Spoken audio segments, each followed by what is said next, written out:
Hey everyone, welcome back to another Behind the Build video. Today we're going to be building the Harry Potter set, Hagrid's Hut, An Unexpected Visit. Now this is set number 76428, coming in at 896 pieces for ages 8 and up. Now in this set we get 5 minifigures. We get Harry, Ron, Hermione, Hagrid, and Draco Malfoy. We also get 2 little pet figures. We get Fang and Norbert. Now in this video, I'll take you bag by bag as we build this set. Along the way, I'll stop and let you know some things I like, some things I don't like, or things I wish they would have done differently. And then at the end of the video, I'll give you my full comprehensive review. Now I don't think this set is going to take too long to build, but we better go ahead and get started. So let's do it.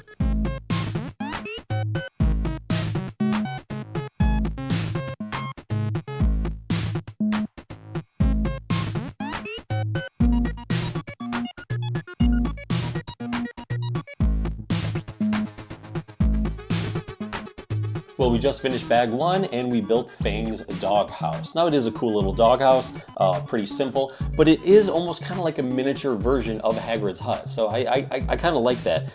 When we're done, you'll see that the roof is very similar and kind of like the outside and everything. So I like the consistency of how it's constructed. We also get a little Fang minifigure, which is pretty neat. Now one little criticism I have is the flooring on Fang's doghouse is all flat. So you can't really set him in there and kind of lock him in, so he will move around a bit. I think for the most part, I'll probably keep him outside of the house when I have it set up on my shelf, but you know, just one little thing I wanted to point out. All right, let's move on to bag 2. We're gonna start building Hagrid's hut. I think we start with the flooring and then we kind of move to the inner structure. So should be pretty cool. Let's keep building.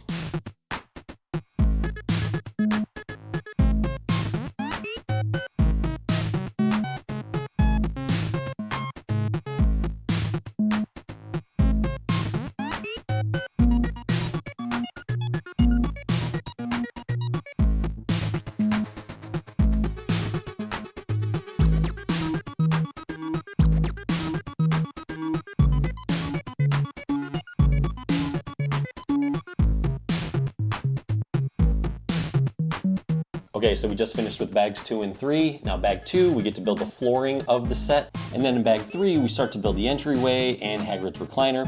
There's a kitchen area, which is shown by a sticker piece. Now in this set, we get a couple printed pieces, but then we also get 4 stickers to apply as well. So it's kind of a mixed bag. Now something that hasn't happened to me before is I just had my first missing piece in a Lego set. And it's really a simple piece. It's just a 1x2 plate.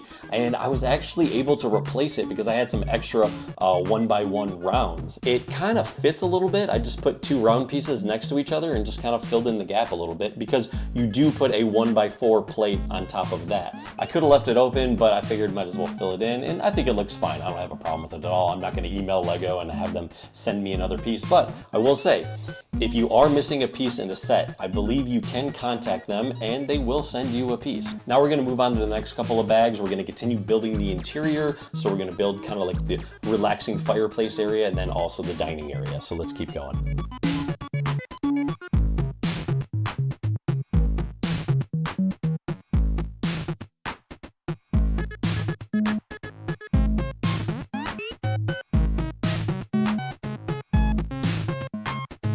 Okay, so we just finished up with bags 4 and 5. Now in bag 4, we build the fireplace area and we got our first mystery portrait. Now there's 14 possible portraits you can get. You get 2 of them in this set. They are just randomly placed in there. This one looks like it's a wizard and he's holding an owl. So it almost kind of reminded me of Gandalf a little bit. So I'm not sure if this is a little crossover Easter egg or just kind of like a fun thing that they're doing. But yeah, the first one looks like a wizard holding an owl. Now in bag 5, we build the dining area and we get the second portrait, which we kind of put away in the cupboard area, so it's kind of hidden, which is sort of cool because you can like open the door and it's right there and it will fall out, so just be careful of that. One thing I like so far is that each room seems to stand on its own. So you have kind of the relaxing fireplace area, you have the entryway with the recliner, and then you have the dining area. So if you do have the set open and you choose to display it that way, each room just kind of has its own character and everything. And so I really like that. I think that's a nice touch. It's not like, you know, hey, you have to put it all together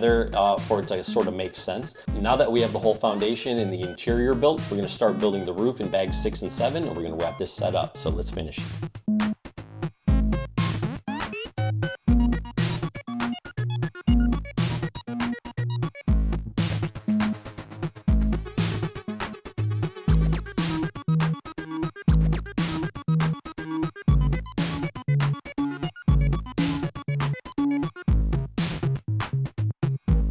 So we just finished up building the set and I think it looks really cool. Now in bag 6, you kind of start building the, I guess I would call the interior foundation for the roof. And it's pretty intricate the way a lot of these pieces fit together. I could see it being a little challenging for some younger builders. And then in bag 7, we go ahead and build the exterior and the shingles for the roof. And again, it is maybe a little complicated, but I think it comes together really, really nicely. Overall, I really like this set. I love what they did with the random portraits that they place in. I love the detail of the interior. We do have stickers instead of some printed pieces, which I know is an issue for some people, but really for this set and the cost of this set, I think it's just fine. Now, one thing I am curious about is how people are gonna display this. So definitely let me know below. Are you gonna have the roof on and have it closed up, or are you gonna have it opened up and take the roof off? One thing I was hoping is that you could actually open it up and keep the roof on. And it looks like you might be able to do it, but it definitely, the roof, it's not going to stay on very, very tight. And I would just be worried that eventually it would fall off and you're going to have pieces going everywhere. If you have your minifigures stationed in front, it's going to knock them all over and all over the floor. So I don't think you'll really be able to do it that way. So most people will probably have to just, take the roof off, set it off to the side, and that will just have to be it. I'll probably mix it up from time to time depending on the space that I have. Right now I really like the interior and the detail, so I'll probably just kind of keep it like that for a while. But as my shelf becomes more congested with sets, I'll probably have to close it up and put the roof on. So yeah, just let me know what you guys think. I think they did a good job with the minifigures. If my memory serves me correctly, the outfits are representative of what they wore during this scene. Each of the students comes with their own colored wand, so that's pretty cool detail. They also have 2 expressions that you can choose from. Now, Hagrid, you only get 1 expression, but with him it doesn't really matter because he's got his big beard piece covering his face, so if he had a different expression, you wouldn't really notice anyways. One thing I thought that was interesting with Hagrid, he is a bigger, larger than life character, and in his minifigure, they actually still gave him the shorter legs, so I just thought that was an interesting choice right there. I do like what they did with Fang and Norbert. I think they did a nice job with those figures. Now moving on to the exterior of Hagrid's hut, I like what they did with the bricks. We have different colored gray bricks. Some are light, some are dark, and they're sort of randomly placed. Then we also have some pieces that kind of stick to the outside, some flat tiles that stick to the outside to kind of give it some bumps and some ridges, so it has a little texture. We also have a wooden tree stump. We have some different colored leaves. We have a mushroom. We have some pumpkins. On the roof, you can see there's a couple of different green pieces, sort of representative, I'm guessing, of like some moss or some vines. And then we also have a chimney with the smoke coming out. So overall, I really enjoyed this set. Whether you're a Harry Potter fan or a Lego fan, I think you're gonna have a good time with it.